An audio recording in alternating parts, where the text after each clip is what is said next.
Judge! Tiga Manila o tiga probinsya, sino nga ba ang mas okay maging jowa? Isa-isahin muna natin. Yun. Ano ba? Manila o probinsyano? Well, bilang nasa Manila tayo, Manila unahin natin muna. Manila boys. Oo. Sige. Ano ang maganda? Ano ang hindi maganda? Sige. Kapag nakipag-date ka or nakipagrelasyon ka sa mga taga Maynila, ang maganda sa kanila ay... Establish sila. Pag nasa Manila ka kasi, pakiramdam ko, mas madami kasing opportunity dito. Kaya nga na lumilipat sila dito sa Manila para better opportunity with an F. Better opportunity, better life. Kaya pag nakipag-date ka sa Manila boy, mas may pera. Mas may mas may sure. dating. Yan yung ano mo, parang... Ayun yung stand ko. Pag nakipag-date ka, may establish siya. Kapag tiga Manila naman, open-minded ang mga lalaki. Oh. Diba? Regardless kung nakailang relasyon ka na ba, Oo.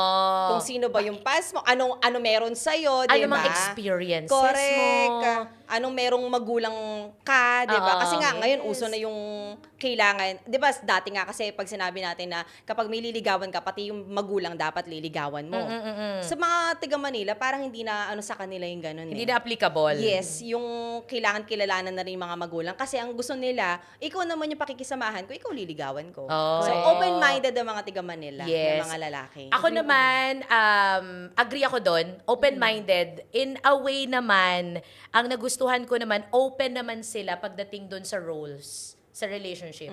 Okay. Yung wala nang yung mga plans later on na babae ka, gusto ko sa bahay ka lang. Wala ng gender role. Oo, wala nang ganyan. Yun yung napansin ko dito sa mga Manila boys. Equal na. Equal na, yes. Yung parang okay lang, kalbawa, gusto mo ding magtrabaho, gusto mo din maging career woman. Oo. Parang open sila doon, hindi na sila medyo... Natatapakan yung ego. Oo, na hindi dapat sa bahay ka lang, alagaan mo lang yung mga anak natin. Parang yun yung in general. Pero ang disadvantage naman, Kapag, kapag nakapag-date ka na isang Manila boy, aha, 99% of the time, fuckboy ang mga yan. Oy, grabe na, boy. Yung mga Nagre-react yung mga yan. Diba? Yung mga- Yes, yung mga mag-react kayo, Manila- totoo naman. Correct. Yung mga Manila boy, pakiramdam nila, sila ang pinaka... Guwapo. Guwapo. Macho. Masarap. Pinakababango. Pinakamalaki. Yeah. Diba? Ay, malaki ang kung ipon, sige Kung ko. ipon, okay Oo, lang. Ang sahod, okay Kung lang. mukhang pera. Diba? Tayong lahat. Bakit? Oo. Pero kasi bakit ko ba nasabi yun? Para lang mai-trigger tong mga to. Pero kasi pag sa Manila kasi, Mayora and Mami Julia, ang dami mong pagpipilian. True. Diba? Options. Everywhere. Ang dami mong pagpipilian, hindi ka lang basta magsisettle sa isa. Kasi madami tayong options nga, 'di ba? Kaya ang daming options, pwede mong i-try lahat. Oo. Kung di mo nagustuhan tong si girl number 1, Oo. okay, goodbye. Girl number 2, mas sexy, okay, dito tayo. Ala. Pero pag nakikita siya ng girl number 3 na, ay wait, mapera, pwede ko tong pagkakitaan. Pwede ko tong maging sugar mommy. Kasi, dito kasi sa Manila, ang daming girls na pumapayag na hututan sila ng pera ng lalaki. Oo. Lalo na pag Oo ba? gwapo.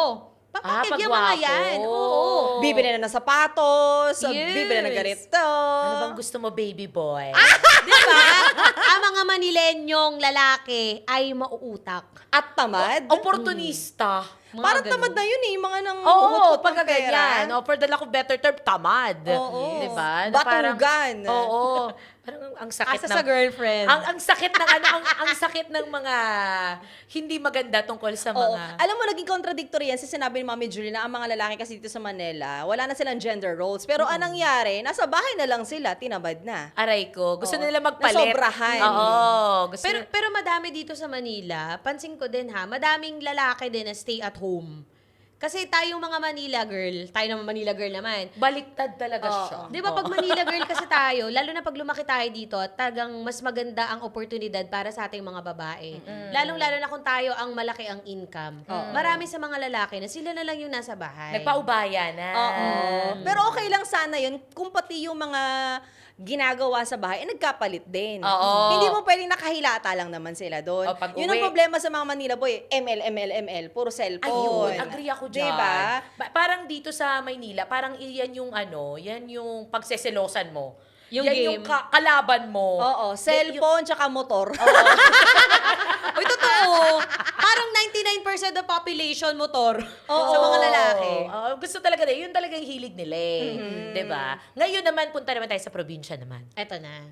Wala kami experience. Wala kang experience, pero Pero feeling anong ko... mga na-observe nyo lang? Anong mga sa mga kaibigan nyo? Oo. Whatever, Pero ganyan. feeling ko sa mga probinsyano, sila yung mga masisipag naman. Yun yung ano, sige. Doon tayo sa kabaliktaran positive. Oo, kabaliktaran naman sila ng mga tigaman nila na masisipag sila. Kasi nga, sa probinsya, kailangan talaga labor ang trabaho dun eh. Not unlike dito sa Bata Manila. pa lang. Oo, not unlike dito sa Manila, utak-utak lang ang gamitan. Eh. Pero sa probinsya talaga, kailangan nila magsikap, magsipag. Kasi yun talaga ang kailangan nila. At yun yung kinamulatan nila. Diba? Ako para sa akin, yung mga probinsyano, sila yung literal na family-oriented talaga. Oo. Doon sa contradicting sa sinabi ni Mayora kanina na ang mga millennials, mga Manilenyo. Oo. Di- Parang nalilito na tayo doon sa Ang hirap kasi ng Manilenyo. Ano ba? Ano ba? Doon sa mga Manila Boy. Ah. Yung mga Manila Boy, di ba, kanina sabi ni Mayora, na ang mga Manila Boy, okay lang sa mga parents kahit hindi mo sundo Oo. or ano. Iba kasi sa yung lalaki lumaki sa probinsya. Oo. Kailangan yung gusto ka ng nanay nito, Oo. gusto ko ng auntie nito, Ganyan sa gusto ko ng probinsya. lola nito. Tama, Kasi pag oo. gusto ka, lahat ng mga pamilya nila, pag nandoon ka, isi-celebrate ka. Diba? Ganun pa naman sila mag-celebrate sa probinsya. As in, magpapakatay ng baka, ng baboy, Oo. sa pagdating mo para lang makita mo na welcome ka sa family. Yes. Pero pagka hindi ka gusto ng lola, ng nanay, pag nandun ka, ay baka may nagdadabog pa ng pinggan dyan. Ang sama naman, Palisin ano? mo nga yan, yung babae na Oo. masyadong maikli ang palda. Tapos yung banig, di ba? Hoy, gabi na, di ba kayo aalis dyan? Ganon. Hindi ka pa ba uuwi, iha? Hindi ka pa kayo nahanap ka na ng magulang mo sa inyo? Bakit ba nandito ka pumapayag ang magulang mo, natutulog ka sa bahay ng lalaki? Ayan. Conservative ka kasi. Correct. Conservative. Yun yung gusto ko din. Yun yung gusto ko din i-praise din sa mga probinsyano din. Yung pagiging conservative din nila. Gusto ko kasi din yung mga dinadahan-dahan ako eh. Ayoko binibigla ako Gusto mo eh. yung dahan-dahan. Oo. At saka ano din, agree ako sa'yo, ako naman ay dun sa faithfulness naman. Parang mas faithful dahil kapag ka nagloko ka kasi sa probinsya, kalaban mo lahat, pag-uusapan ka ng lahat. Buong barangay. Yes, buong barangay. Talagang makakaalam ng kwento mo. So parang yun lang din yung na-observe ko. At least sa amin, sa lugar namin na parang napansin ko yung mga lalaki, mas faithful sila. Kaysa dito, kasi parang dito, parang ang daling takasan. Oo. Ewan ko ba? Oo. Negative naman.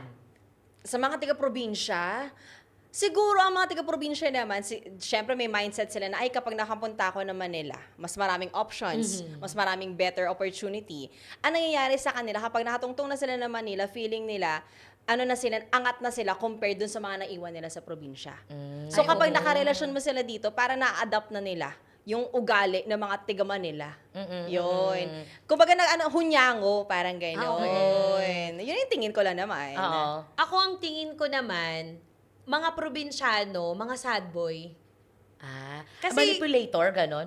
Oo, Gaslighter? Gaslight, taga Maynila, ganon din eh, manipulator din. Manipulator eh. din, pero pakiramdam ko, yung mga lalaking probinsyano, mas sila yung pinaka-sad boy. You know why? Kasi sasabihin nila sa'yo na, ganito lang naman ako, hindi mo ako magugustuhan.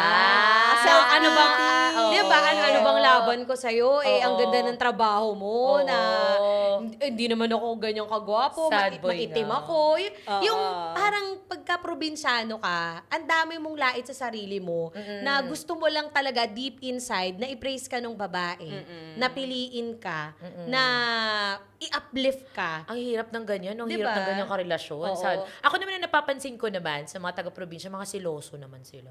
Parang iba okay. sila magselos. Kasi Parang may insecurity bukas wala sila. ka na. Oo, Ganyan. kakatayin ka. Pag nagselos, Makikita ka na lang sa tabi Ilog. dyan. Oy, sa dagat, umaanod-anod sa Pilapil. parang ganun. Tsaka parang mas strong sila. Gusto nilang mas strong talaga sila. Yung ganun. Parang nang a-under Authoritative. sila. Mas manly sila, parang Oo, ganon. Parang ganun. Parang ako, mas sa akin, yung mas konti yung kaya kong, pwede kong gawin. Kasi parang ililimit ka niya. Parang Oo. ganun. Well, ganyan din kasi yung mga kinamulatan ko. Na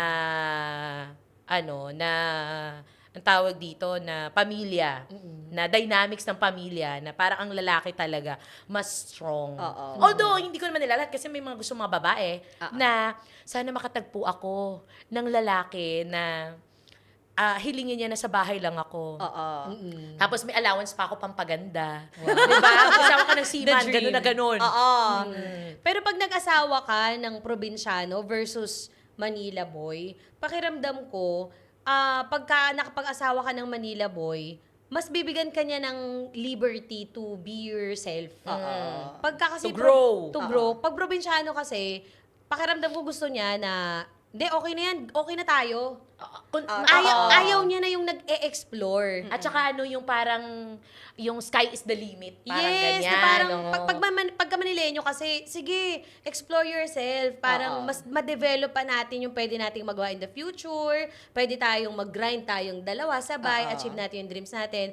Pero pagka probinsyano ka, sila yung hindi kasi risk-taker eh. Oo. At saka gusto kasi nila yung sigurado, kapag ka nandito na tayo, halimbawa magnenegosyo, pero okay naman na tayo, bakit pa tayo maggaganyan? Oo. Bakit pa tayo magbe-venture? Eh, okay naman na tayo. Parang ganon. Oo. Parang siguro, mas kontento lang, mas mabilis lang silang makontento, mas simple. Siguro kasi yung pinanggagalingan yan, again, sabi mo nga, mga lalaking probinsyano, gusto nila, sila yung manly. Kumbaga sila yung head of the family talaga. So, ang mga babae, nananatili na lang sa bahay. Oo. So, parang hindi nila gusto na yung babae mag-explore pa kasi ayaw nila na maaangatan sila ng mga babae. Kasi nga, traditionally, para sa kanila, ako ang lalaki, ako magbibitbit sa pamilya natin. Oo, at saka paano yung mga anak? Oo, Sino mag-aalaga? sino mag-aalaga, 'di ba? At saka ang feeling ko mga probinsyano, mga lalaki gusto nila maraming anak para Ay, oo makatulong nga, sa Pamilya. Sa kanila. pamilya. 'Di ba Uy, sa pagsasaka. Kaya yun nga yung mga reasons nga daw sa probinsya ng pamilya kung bakit gusto nila maraming anak kasi matutulungan sila sa pagsasaka, Pangingisda. sa pangingisda, Livelihood ko. livelihood nila. Livelihood Oo. program nga pala. Kaya pala sila nakikinabang sa mga livelihood program ng gobyerno.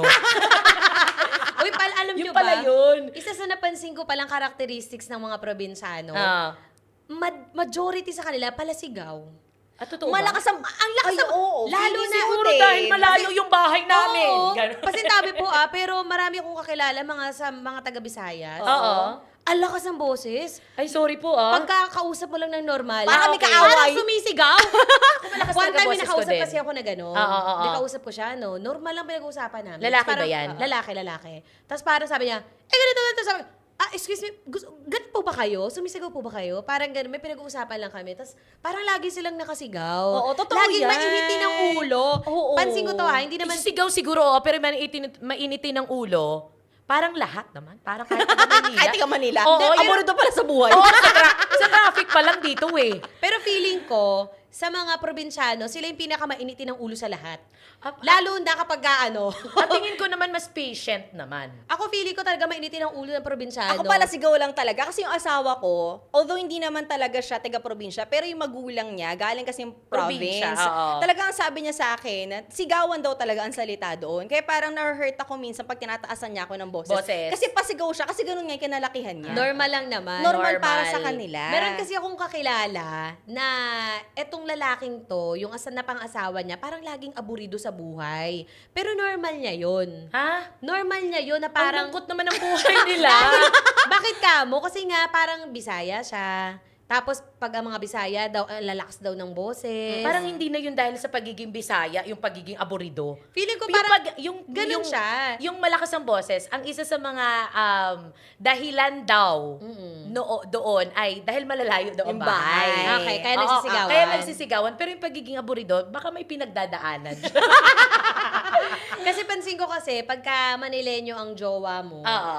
mas kaya kanyang i-gentle parenting eh. Oo. May mga ganong lalaki, gentle parenting. Kumbaga parang way na sobrang, alam niyo yung na sabi nila na golden retriever kind of guy. Yung Yes. jolly-jolly lang. Oo. Na parang sobrang green flag niya. Yung mga Manileño, sila yung mas nakakaintindi ng emotional intelligence sa tinatawag. Pero pagka probinsyano ang naging jowa mo, sasabihin lang, arte-arte mo, Oo. parang dami mong pinagdadaanan, Oo. ang dami mong gusto, porque nandito ka sa Manila, ang dami mong mga Oo. eme sa buhay. Anong depress? Maghugas ka ng pinggan.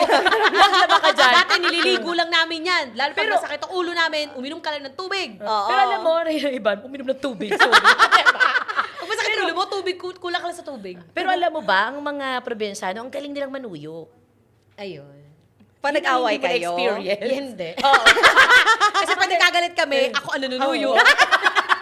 Manila girl ba ako? Yun, magaling silang manuyo.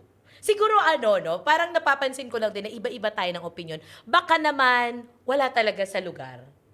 Baka nga. Baka, no? Oo, feeling ko din. Kasi parang pagka sinasabi mo na parang mga golden retriever, yung mga taga Manila boy, marami ako ding May napapansin ganun sa din. probinsya. Oo, may ganun so, din. oo, yung mga sinasabing toxic yung mga taga Maynila, yung mga Manila boy, toxic sila, manipulator sila. Pero may ganun din namang taga-probinsya. Yes. So, baka nga wala siya sa probinsya. no? Nasa lalaki talaga sila. Yeah. Nasa lalaki. Ang Kaya, problema mga lalaki talaga. Kawawa naman. Alam niyo sa mga lalaki kung ayaw yung umiyak, ayaw yung masaktan, huwag niyong panoorin ang episode na ito. Oo. correct. Kasi for sure, madaming masasaktan, madaming matitrigger. Pero, bakit ka matitrigger? Ah. Kung alam mo naman sa sarili mo na hindi ka naman ganito. Oo. Diba? Tama. Kaya kung pipili ka talaga ng partner, hindi mo talaga dapat tignan kung probinsyano ba yan o Manileño yan. Ang kailangan mong tignan sa partner mo, yung lalaking mahal ka, Tama. loyal sa'yo, Oo. mabait sa pamilya mo, at kaya kang buhayin. Oo, Yes, yun yung may ang values. pinakamahalaga. Tama. Hindi na lang yung hindi, mahalin mo ako kasi Manileño ko, may car ako. Oo. May car Car guy ako. pala siya. Diba? Automatic yung car ko. Diba? Pero kung yung lalaki naman yan, mayabang. Oo. Tapos, ang daming babae. Bakit mo pipiliin yun? Siyempre, Tama. piliin mo daw yung probinsyano na, ay, may kalabo kami. Ay, May camping kami. May Sorry. biwasan kami. May farm kami. Marami kaming pato. May mga mangga, may mga prutas. Pero totoo nga yan, wala talaga din yan sa lugar. Piliin nyo yung parehas kayo ng values. Kasi, in the end of the day naman, lalo na if you date to marry, 'di ba? Importante na parehas kayo ng paniniwala, Correct. parehas kayo ng values nga, 'di ba? Kasi may mga mabuti para sa akin na hindi pala mabuti para sa'yo. Pagdating ng panahon, pag-aawayan natin Correct. yan. May mga mabuti para sa'yo, pero para sa akin, hindi. Diba? Yun yung values eh. Hindi naman lahat ng values, mga idol, sa mga nakikinig po sa atin, ay swak sa isa't isa. Swak sa babae, swak sa lalaki. So sana, more than saan siya nanggaling, ano ang meron siya, sana mas ma-attract ka Totoo. doon sa kaya mong pakisamahan habang buhay. Oo, correct ka dyan. At saka sa mga kababaihang may standards, so wag na wag nyo i-compromise yung standards ninyo. Yes. Tama. Diba? Hindi porket, ay, ang pogi kasi niya, sige na nga, i-ekis ko na tong mga standards ko na to. No. Panghawakan nyo yung standards na yun. Kasi yung standards na yun, yun yung alam mo, na nasa sarili mo, magiging okay kapag ating ng panahon. Yun ang magsisave sa'yo. Correct, kasi Because, tayo mga babae kasi, makakapili tayo ng mga lalaking mamahalin natin. Yes. Di ba, we Yes. have the liberty to choose who will be the father of our children. Correct. May liberty tayo kung sino ba ang makakasama natin habang buhay. So, wag mo i-compromise yung standards na meron ka ngayon. At kahit sabihin nila na, napaka-choosy mo naman. Correct. Kaya single ka pa rin ngayon, trentahin ka na, wala ka pa rin jowa. Sorry, ito yung standards ko Yes. Hindi lang ako mag-settle down para sa isang lalaki just because. correct. And the moment you compromise your standard, life will compromise you. Correct. Talagang buhay mo ang makukompromiso kapag hinayaan mong makapasok sa buhay mo ang isang karelasyon na, okay na to? Oh. Wag tayo mag-settle sa okay na to. Correct. Kaya ang Oo. sarap maging babae talaga eh. Oo. Kasi nasa atin talaga yung power. Akala lang natin na, niloloko niya ako, hindi ba ako worthy, hindi ba ako kamahal-mahal. Nasa atin yung power. Correct. Kung tinatrato ka na ng hindi maganda ng partner mo, nasa iyo ang bola. Correct. Pwede mo siyang iwanan, pwede mo siyang itapon sa basurahan, Oo. pwede mo siyang ibalik sa pamilya niya, balik sa nanay niya. Kung di ka niya tinatrato ng maigi, edi go. Oo. Kasi ikaw yung pumili sa lalaki na yan eh. Ikaw ang nag-yes. Di ba? Correct. Will you be my girlfriend? Diba? Yes. Will you marry me? Ikaw Yeah, yun oo, eh. totoo. Nasa iyo lahat ng options, nasa iyo lahat ng decision making. Kaya wag mong ilagay sa palad ng mga lalaki na loloko-lokohin ka lang, na hindi ka tatartuhin na maganda. Tama. 'Di ba? Kaya choose your battle, choose the man who's perfect for you, Manileño man yan or probinsyano. Tama. Basta tatandaan mo na ang lalaking ito will better your life. Hindi lang basta na pupunan niya yung mga sarap, yung pleasure, Oo. yung mga hinahanap mo ng hindi mo nakukuha sa sarili mo. Yes. 'Di ba? Lahat ng bagay na mapapagaan ng buhay mo sa lalaki ayun ang piliin mo.